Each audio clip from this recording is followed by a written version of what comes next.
दोस्तों ये लड़ाई ना तो खान सर की है और ना रोशन सर की है। जिसको भी लग रहा है कि ये लड़ाई जो है दो टीचरों के बीच है, बिल्कुल भी नहीं है। ये लड़ाई है 14% बनाम 16%। दोस्तों एमवाई समीकरण आपको पता होगा कि विपक्ष इसको लेकर जो है बीजेपी को लगातार पछाड़ने का काम करते हैं, बीजेपी को यूपी और बिहार के अंदर। अब यूपी में क्या है कि चुनाव है, और जब यूपी में चुनाव है तो चुनाव जीतना, जो भी यूपी जीतता है वो सेंट्रल में सरकार बनाती है। ये बात आपको समझ आ रही होगी कि यूपी जीतना ही मतलब सेंट्रल में सरकार बनाने की बात हो जाती है। मतलब यूपी से जो है वहां पे प्राइम मिनिस्टर कौन बनेगा, कि कौन सी पार्टी जीतेगी, ये डिसाइड होता है। तो ये दो चीज है कि अगर ये दो लड़ते हैं, अब तक किसी को ये नहीं पता था कि फैजल खान कौन है। खान सर का ही दूसरा नाम फैजल खान है और रोशन सर के पीछे यादव लगा हुआ है, ये किसी को नहीं पता था। अब तक ये दोनों सर थे। जैसे ही इन दोनों की लड़ाई होती है और रोशन सर को जेल भेजा जाता है, दूसरी तरफ जब ये रोशन सर के ऊपर एलिगेशन लगा था कि उनके ही लोगों ने गोलियां चलाई और पत्थरबाजी की, जब पुलिस पुष्टि करती है और छानबीन करती है तो क्या पता चलता है कि वहां पे गोलियां चली ही नहीं। इसके बावजूद रोशन सर को जेल भेज देते हैं। रोशन सर के साइड से जो है उनके सपोर्टर्स, उनके विद्यार्थी, उनके स्टूडेंट्स जब प्रोटेस्ट करते हैं तब पुलिस मजबूरन जो है छानबीन करने को मजबूर हो जाते हैं। और जब छानबीन करते हैं तो पता चलता है कि खान सर के ही गार्ड्स ने जो है गोलियां भी चलाई और खान सर के ऊपर जो है एक बार फिर पुलिस जो है कार्रवाई करने का काम करता है। और जब ये कार्रवाई खान सर के ऊपर होती है तो एक एक हेडलाइन बनता है कि फैजल खान गिरफ्तार। ये फैजल खान जब जो अब तक खान सर थे और किसी को खान सर के कास्ट को लेकर कोई प्रॉब्लम्स नहीं थी, अब वो फैजल खान हो चुका था और रोशन सर यादव हो चुके थे। 14% बनाम 16%, ये दो लड़ाई आमने सामने। और ये लड़ाई ही बिहार में पार्टी है उसको वन साइडेड चुनाव जिताने के लिए काफी है, क्योंकि ये दोनों एमवाई समीकरण के तहत जो है विपक्ष लगातार बिहार में चुनाव जीतने का काम करते हैं। और अगर नहीं, यूपी के अंदर भी यही चीज होता है। अखिलेश यादव का कोर वोट बैंक जो है एमवाई समीकरण है। अगर ये दोनों आमने सामने लड़ते हैं तो आने वाले टाइम में चुनाव है। आप सबको पता है कि यूपी के अंदर चुनाव है और 29 में जो है वहां पे प्राइम मिनिस्टर वाली चुनाव है। तो जो यूपी जीत लिया, कहने को भारत की राजनीतिक में है कि जो यूपी बिहार पे फतह कर लिया, यूपी बिहार पे जो कब्जा कर लिया, वो वहां देश में भी सरकार बनाने में पूरी सफल रहती है दोस्तों। तो कई महीनों में जो है तैयारियां अभी से ही शुरू हो चुकी है बीजेपी की।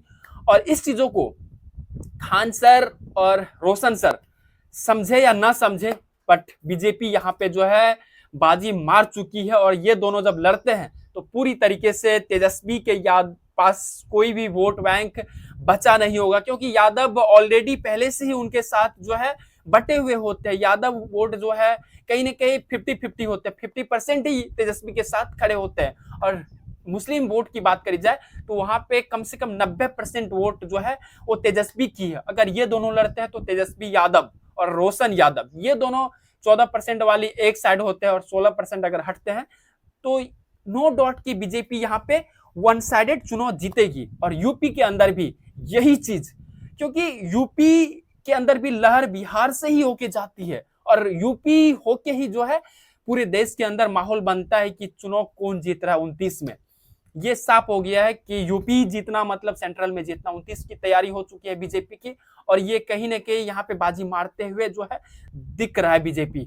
और आपको दोस्तों क्या लगता है, जिस तरीके से रोशन सर के ऊपर खान सर एक के बाद एलिगेशन लगाए थे, गोलियां चलाने की, पत्थरबाजी करने की बात, या रोशन सर के ऊपर जिस तरीके से रोशन सर रिजल्ट देते हैं, कहीं ना कहीं ये चीज खान सर को हजम नहीं हो रहा था। ऐसा मीडिया रिपोर्ट्स की मानना है, उनके स्टूडेंट्स की मानना है। जो रोशन सर है वो रिजल्ट्स में कहीं ना कहीं खान सर को बीट कर रहे थे। और एक चीज, दोनों 10,000 12,000 रिजल्ट देने की बात कर रहे थे। दोनों के साइड से अगर दोनों को जोड़ते हैं तो 23,000 समथिंग रिजल्ट होता है। अभी लेटेस्ट जो कांस्टेबल वाला रिजल्ट आया वो 19,000 वैकेंसियां थी और दोनों मिलकर 23,000। बाकी टीचर्स क्या बैठ के तबला बजा रहे थे, क्या हारमोनियम गा रहे थे, या नाकाम है बिल्कुल तरीके से बिहार के बाकी जिलों की टीचर्स रिजल्ट नहीं देते। ये दो मिलकर ही पूरे बिहार में जो है संभालने का काम करते, वैकेंसियां से भी ज्यादा रिजल्ट दे देते हैं। ऐसा तो बिल्कुल भी नहीं हो सकता दोस्तों ना। यहाँ पे कोई तो कोई अपना जो है मतलब साफ होता है कि प्रसार के लिए ये लोग जाने जाते हैं और अपना आप को बढ़ा चढ़ा के बताने के लिए जाने जाते हैं। वही खान सर कह रहे थे कि हमको लगातार धमकियां इसलिए मिलता है क्योंकि हम जो है हाई फीस नहीं लेके बल्कि लो कम से कम पैसों में पढ़ाने का काम करते हैं। जब ये चीजें सामने आई ना कि दोनों का जो फीस को लेकर कंपेयर किया गया तो पता चला कि रोशन सर के से ज्यादा फीस, मतलब अगर रोशन सर कोई फीस बैच का कोई जो है कंपटीशन तैयारी कराने का अगर 2000 लेते हो तो आप 4000 लेते हो, मतलब डबल है। अगर ऑनलाइन में रोशन सर 900 लेते हैं तो वहां आप 999 लेते हैं। मतलब दोनों की फीस की बात करी जाए तो रोशन सर से कई मायनों में जो है खान सर ज्यादा फीस लेती है।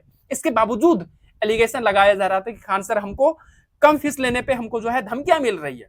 ये चीजें जब एक एक के बाद एक हेडलाइन बनती गई और एक एक के बाद एक खुलासे हुई तो पता चला कि खान सर यहाँ पे जो है राजनीति कर रहे हैं। और सभी नेताओं का, जिसमें तेज प्रताप ने भी यही बोला कि खान सर जो है राजनीतिक का शिकार हो गया है और ये चीज उनके करियर पे बहुत बड़ा ग्रहण लगने वाला। आने टाइम में जो भी उन्होंने इज्जत कमाई होगी, रिस्पेक्ट अपने दिलों में, लोगों के दिलों में अपने लिए, वो खत्म होने वाला है और उनका जो कैरियर यही से लगता है कि बैक गियर लगेगा। दोस्तों आपको क्या लगता है पूरी कंट्रोवर्सी को लेकर, आप क्या सोचते हैं? आप अपनी अपनी राय कमेंट करके बताइए। और हाँ, हमारे चैनल, हमारे यूट्यूब चैनल जो है रणधीर योशी, उसको यार सब्सक्राइब कर लो ताकि जल्दी से 100 के पूरा करें और कॉन्फिडेंस मिले तो और तगड़ा या टीम रख के हम काम करें। और कम से कम जो एफर्ट होगा, अगर 2-4 लोग मिलके उसको सैलरी देना पड़ता है तो कम से कम अगर आप लोग सैलरी अपने भी से भी दे सकते, इसके लिए आपका थोड़ा बहुत जो है सपोर्ट चाहिए। तो सपोर्ट करने के लिए आप हमें फॉलो कर ले यूट्यूब, फेसबुक, इंस्टा, तमाम जगहों पे।